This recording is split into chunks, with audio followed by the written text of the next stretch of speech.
হাসির রাজা, জ্ঞানের রাজা, রসিক রাজা। কি আজকে এত বেলা হতে চললো, কিন্তু সবাই এখনো পর্যন্ত এলো না। এই সব হলো কুড়েমির লক্ষণ মহারাজ। আপনি একদিন যারা যারা দেরি করছে তাদের চাপকে দেবেন, তাহলেই সব সিধে হয়ে যাবে। আর বলবেন না মহারাজ, আজকে গিন্নি কাঁচা লঙ্কা দিয়ে কুচো চিংড়ির ঝালটা যা বানিয়েছিল না, খেতে খেতে দেরি হয়ে গেল। গোলগাপ্পি দেওয়ার আর জায়গা পাও না না? বিশ্বাস করুন, সত্যি খুব ভালো রান্না করেছিল গিন্নি, তাই আবার আরেক হাঁড়ি ভাত চড়াতে বললাম। আর সেটা খেয়ে আসতেই তো দেরি হয়ে গেল। আরো এক হাঁড়ি? মহারাজ কিছু মনে করবেন না, এই পাঠশালা বন্ধ করে সব গুছিয়ে তাপে এলাম। সুপ্রভাত মহারাজ। সুপ্রভাত মহারাজ।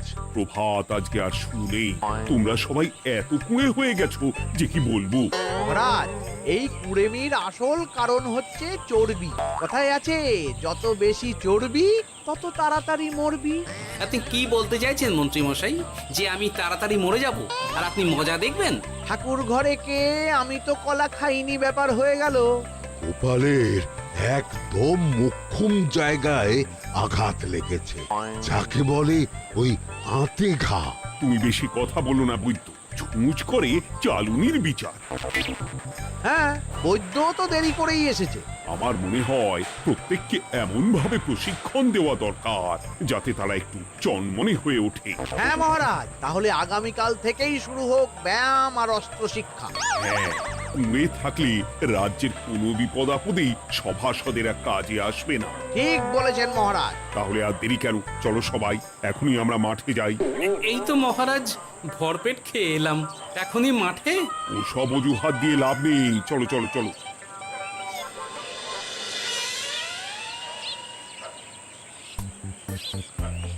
এবার সবাই সারিবদ্ধভাবে দাঁড়িয়ে পড়ো।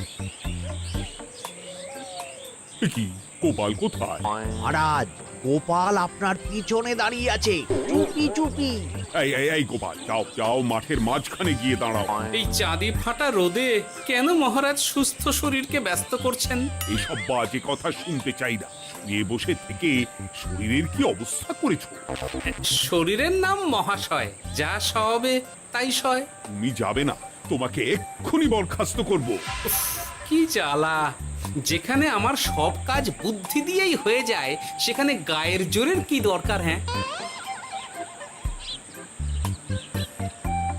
এই গোপাল, আমি 1 থেকে 3 অব্দি গুনবো, তারপরে সবাই এই মাঠের ধার বরাবর 5 বার পাক দিয়ে দৌড়বে। ঠিক আছে মহারাজ, আমি প্রস্তুত। আমি রোগা পটকা আছি, কোনো সমস্যাই হবে না। হয়ে গেল। সবাই প্রস্তুত? 1 2 3। কি হলো গোপাল, দৌড়াও দৌড়াও। মহারাজ, এর থেকে বেশি জোরে পারবো না। আই, কে আছো? একটা কঞ্চি দাও। এই সেরেছে। বেশ হয়েছে, বেশ হয়েছে। ব্যাটার এবার চর্বি কমবে। কি হলো গোপাল? হ্যাঁ, হয়ে গেল? হ্যাঁ?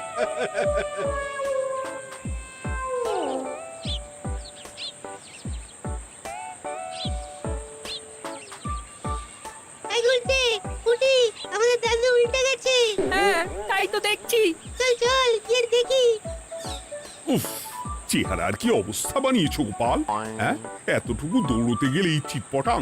তাড়িয়ে দিন মহারাজ, এরকম বেঢপ চেহারা সভাসদকে আমাদের দরকার নেই। না না, তা বললে হবে নাকি গোপাল? তুমি এক্ষুনি বাড়ি চলে যাও, কালকে আবার মাঠেই দেখা হবে। এই দাদু, বাড়ি চলো। ওরে বাবারে!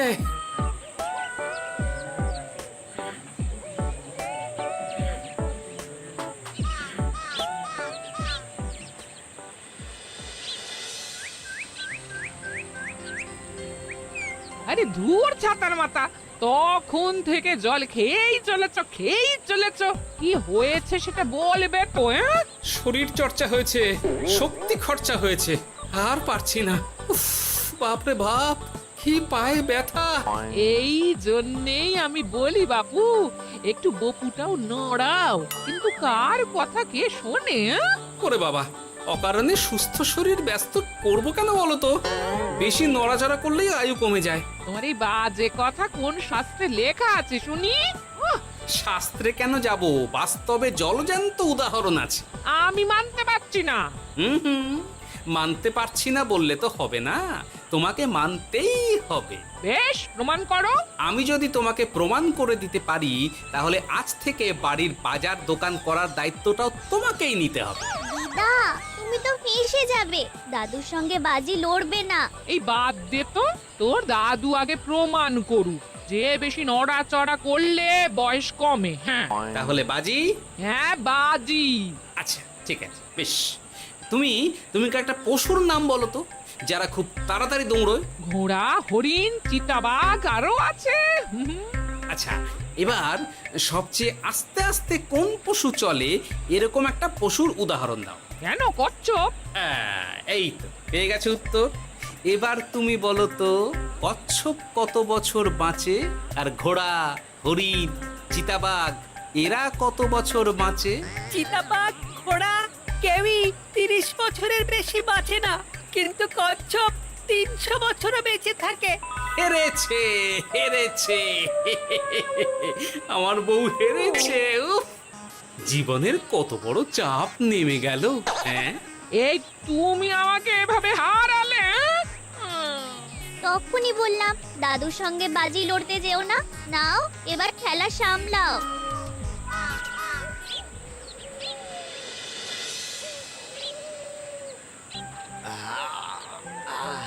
আরো ভালো করে মালিশ কর।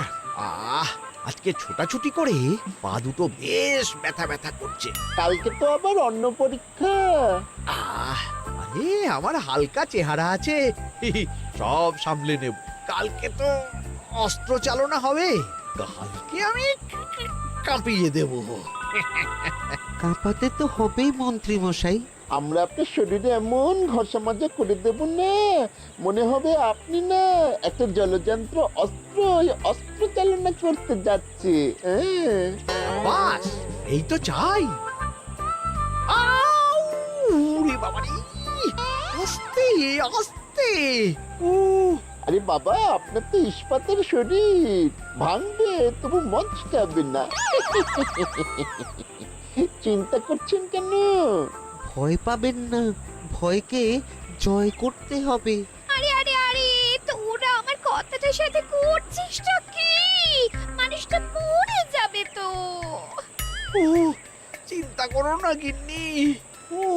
বাবা, ওরা বলেছে আমার ইস্পাতের শরীর, ভাঙবে তবু মচকাবে না। একবার একবার এই বুড়ো বয়সে হাত পা ভাঙলে কে সামলাবে শুনি? মন্ত্রীমশাই, আমাদের বকশিসটা দিয়ে দিন, আমরা কেটে পড়ি। বাবারে বাবা, দিচ্ছি। এনে এত খাটানোর পরে এই এতেই এখন খুশি থাক। হ্যাঁ,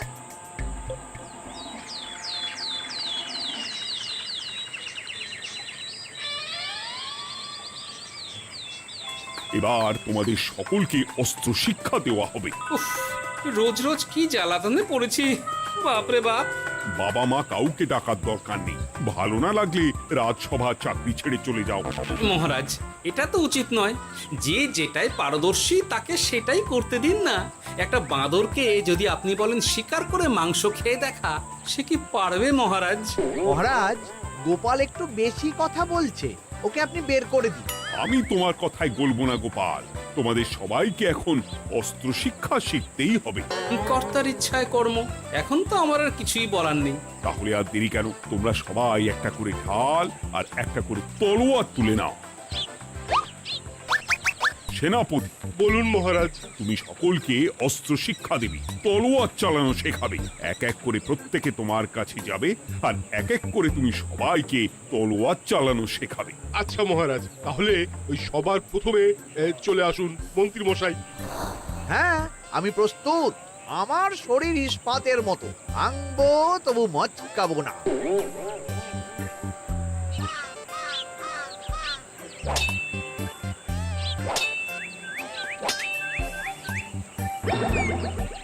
এই কেমন দিলাম? অত সহজ নয় সেনাপতি। আমি মন্ত্রী এমনি এমনি হইনি, আগে অস্ত্র শিক্ষা শিখে তবে মন্ত্রী হয়েছি। এটা কি হলো? হ্যাঁ, আপনি অস্ত্র শিক্ষায় পারদর্শী, কিন্তু আরো বিচক্ষণ হতে হবে। কারণ আজকে এই পাগড়ির জায়গায় আমি যদি তলোয়ার আপনার গলার দিকে চালাতাম, তাহলে কিন্তু আপনার এই ভবলীলা এখানেই সাঙ্গ হয়ে যেত। ঠিক আছে ঠিক আছে, মনে রাখবো। এবার বাকিদের তো ডাকো। হ্যাঁ, এরপরে তলোয়ার চালানো শিখতে আসবে গোপাল। গোপাল দাদু, গোপাল দাদু। বাবা বাবা, গোপাল তুমি আবার দল বল নিয়ে এসেছো। দেখি তোমার কত দম। গোপাল, তুমি প্রস্তুত হও। হ্যাঁ হ্যাঁ, আমি প্রস্তুত। ওরে বাবারে, এ তো ভয়ানক চাপের কাজ, আমাকে বেশ বেগ পেতে হচ্ছে। সামলাও গোপাল।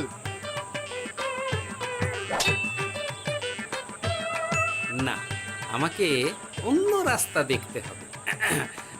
সেনাপতি, মহারাজের দিব্যি, তুমি আমার দিকে তলোয়ার ঢাল বাড়াবে না। এই এই, এটা কি হলো? সত্যি তো, এটা কি হলো? গেল গেল গেল গেল গেল গেল গেল, দুধটা খুলে গেল গো। দেব নাকি এবার কুচ করে কেটে? জিতে গেছি, জিতে গেছি। এটা কি হলো? শত্রুপক্ষ কখনো কারো দিব্যি শুনবে না। আর সেনাপতি, তুমি কি ওখানে দাঁড়িয়ে দাঁড়িয়ে মজা দেখছো? আমি কি করব মহারাজ, গোপাল যে আপনার দিব্যি দিয়ে দিল। গোপাল বেটা খুব চালাক। তাহলে এখন উপায়? ওসব গোপাল তোমাকে বোকা বানাবার জন্য করেছে। তুমি ধুতি ঠিক করে আবার লড়াই চালিয়ে যাও। যথাজ্ঞা মহারাজ।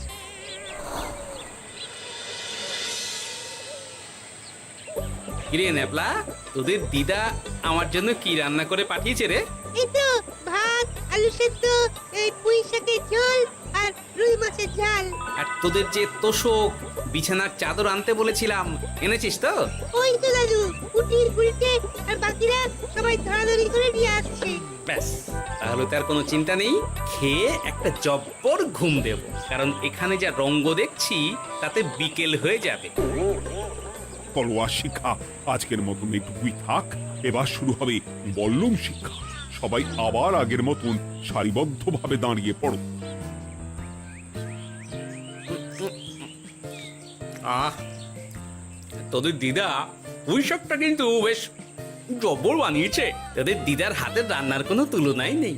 আহা, কি স্বাদ! এ কি, গোপাল আবার কোথায় গেল? এই তো মহারাজ, আমি এখানে ওই পুঁয়ের ঝোল আর রুইয়ের ছাল দিয়ে ভাত খাচ্ছি। এসব কি মাঠের মধ্যে খাওয়া? আরে শরীরটাকে তো রাখতে হবে। তাড়াতাড়ি খেয়ে এইদিকে এসো। আসছি আসছি আসছি। এবার আমি তোমাদের দেখাবো কিভাবে বল্লম নিয়ে তেড়ে যেতে হয়। দেখান মহারাজ।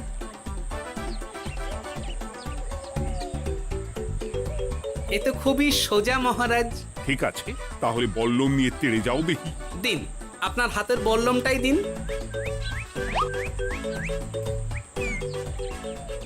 আরে আরে, গোপাল তো মাঠ থেকেই চলে গেল।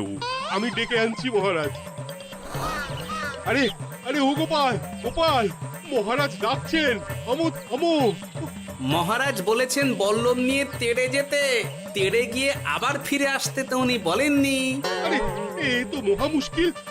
উনি এক্ষুনি তোমাকে মাঠে ফিরতে বললেন।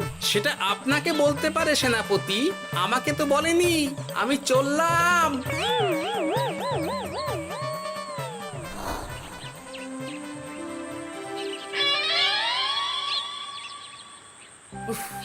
বাবারে বাবা, কি ঝক্কি! অনেক বুদ্ধি করে মাঠ থেকে খাটে চলে এসেছি। আমি আর উঠছি না। এ কি বলি, তোমাদের তো এখন অস্ত্র শিক্ষা নেওয়ার কথা। হ্যাঁ, তোমার বলা নেই, কোয়া নেই, অমনি বাড়ি চলে এলে। আরে বাবা, ওইসব অস্ত্র শিক্ষা মানেই সুস্থ শরীরকে ব্যস্ত করা, অসহ্য খাটনি, অযথা কষ্ট। কষ্ট করলে তবেই কেষ্ট পাওয়া যায়। হ্যাঁ, তোমায় আমি আগেও বুঝিয়েছি, যেখানে বুদ্ধি কথা বলে সেখানে দেহের শক্তি নীরব দর্শক গিন্নি। আরে বাবা, সে না হয় বুঝলাম, কিন্তু মহারাজ তো ভালোর জন্য সবাইকে অস্ত্র শিক্ষা দেওয়ার চেষ্টা করছে না? আরে বাবা, যার যা কাজ তাকে সেটা করালেই পারে। মহারাজ তো সেটা বুঝতেই চাইছেন না। আমি এখন ঘুমো।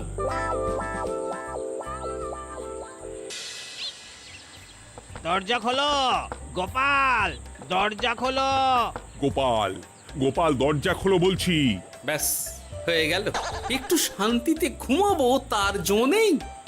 দরজা খোলো গোপাল। বলুন মহারাজ। তুমি কি পেয়েছোটা কি গোপাল? রাজসভায় দেরি করে আসবে, তারপর অস্ত্র শিক্ষার সময় ফাঁকিবাজি দেবে, এভাবে তো আর তোমাকে মনে হচ্ছে রাজসভায় রাখা যাবে না। মহারাজ, গোপাল তো মুখের কথার লোক নয়, ওকে তাড়িয়ে দিই। কেন মহারাজ? আমি কি এমন মহাপাপ করেছি যে আমাকে তাড়িয়ে দেবেন? এই যে আমার কথা শুনছো না, এটাই তোমার অপরাধ। অপরাধ নেবেন না মহারাজ। পণ্ডিতের দায়িত্ব পুজো করা, সভাকবির দায়িত্ব কবিতা বলা, সাহিত্য চর্চা করা, আর আমার দায়িত্ব হাসি মজা করে আপনার মন ভালো রাখা। কিন্তু আপনি আমাকে জোর করে যুদ্ধের ময়দানে ঠেলে দিতে চাইছেন। এটা আমার ইচ্ছে। আমিও তো মহারাজ ইচ্ছে করলেই অনেক কিছু করতে পারি। চোখ বন্ধ করে লক্ষ্য ভেদ করতে পারি, শুধু বুদ্ধি দিয়ে। আরে বাহ, এত বড় কথা! তাহলে মহারাজ, ওকে বলুন পরীক্ষা দিতে। কি পরীক্ষা? আমি একটা ঘরে বর্ম পরে দাঁড়িয়ে থাকবো। তোমার হাতে অস্ত্র দেব, আমার মাথায় একটা আপেল থাকতে হবে, আর তুমি কিভাবে আমার মাথা থেকে ওই আপেল ফেলতে পারো দেখব। এ তো খুবই সোজা। কি গোপাল, তাহলে লড়বে নাকি বাজি? হ্যাঁ, লড়তে রাজি আছি। তাহলে আজ রাতেই হয়ে যাক পরীক্ষা। যদি এই পরীক্ষায় উতরে গেলে তো ভালো, নইলে তোমার চাকরিটা গেল। গোপাল, তুই পারবে তো? সে দেখাই যাবে। আজ রাতে তাহলে রাজবাড়িতে দেখা হচ্ছে। যদি আমি এই পরীক্ষায় বিফল হই, তাহলে আমার চাকরি আপনি কেড়ে নেবেন। আর যদি সফল হই, তাহলে মন্ত্রী মশাইকে শাস্তি দেবেন। আমি নিজে সারা কৃষ্ণনগরে নাক্ষত দেব। বেশ, দেখা যাক।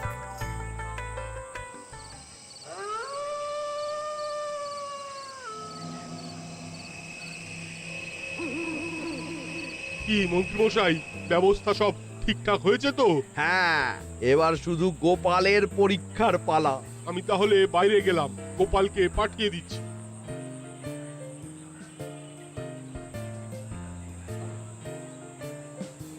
এবার যাও গোপাল, ঘরের ভিতরে যাও, দেখি তুমি কি করে মন্ত্রীর মাথা থেকে আপেল ফেলতে পারো।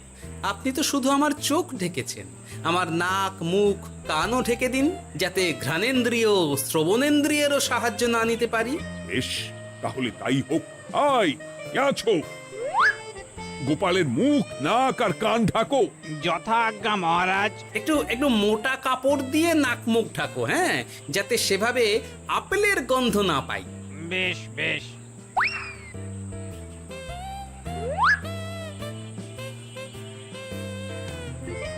যাও গোপাল। গোপাল, এবার তোমার চাকরি গেল। এবার তুমি কি করবে? কি করবে? দৌড় ঝাঁপে ফাঁকিবাজি? হ্যাঁ?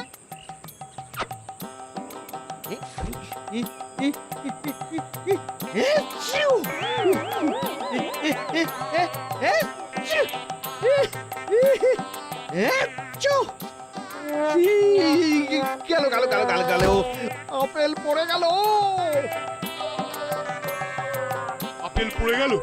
মহারাজ, এর মধ্যেই গোপাল আপেল ফেলে দিয়েছে। ঘরের ভেতরে চলো।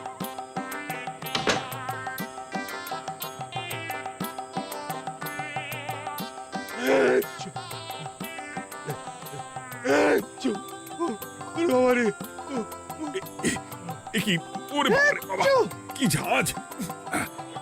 ওরে বাবারে বাবা। কি মহারাজ, দেখলেন তো গোপালের চমক? অস্ত্র ছাড়াই আপেল ফেলে দিলাম। কি, এটা তো তুমি নীতি বিরুদ্ধ কাজ করেছো। সারা ঘরে নস্যি ছড়িয়ে দিয়েছো। মহারাজ, হাতে গিয়ে আপেল পড়ে গেছে। এবার সারা কৃষ্ণনগরে নাক্ষত দিতে হবে। সত্যি সত্যি গোপাল, বুদ্ধি তো তোমার জুড়ি মেলা আভার। আমার নাম গোপাল ভাঁড়, একটা কথা মনে রাখবেন, কেউটে সাপের লেজে পা দেবেন না, আর গোপালের কাজে বাধা দেবেন না। যে কাজ বুদ্ধি দিয়ে করা যায় তার কাছে শক্তি ছোট্ট শিশু মাত্র। সত্যি গোপাল, আজ তুমি সেটাই প্রমাণ করে দিলে। আর আজ থেকে তোমাকে তোমার ইচ্ছার বিরুদ্ধে খাটাবো না। তুমি খাও দাও, ভুড়ি বানাও। যার যা কাজ সে তাই করবে। যেমন এখন মন্ত্রী মশাই নাক্ষত দেবেন। হ্যাঁ, ভুল করে বাজি ধরে ফেলেছি, এখন নিজেই চাপে পড়ে গেলাম। তাহলে আর দেরি কেন? নাক্ষত এখন থেকেই শুরু হোক। কৃষ্ণনগরের রাস্তা শেষ হতে হতে সকাল হয়ে যাবে।